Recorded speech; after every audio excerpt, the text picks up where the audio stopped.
ஒரு காலத்தில் தேவர்களும் அசுரர்களும் அமிர்தத்தை பெற பார்க்கடலை கடைந்தனர். அமிர்த குண்டு எழுந்ததும் அதை எப்படி பகிர்வது என்பதை பற்றி கடும் வாதம் நடந்தது.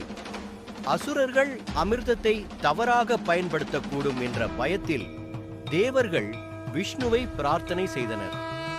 விஷ்ணு மோகினி என்ற அழகிய உருவத்தை எடுத்தார். அளவற்ற அழகுடன் அசுரர்களை கவர்ந்தார்.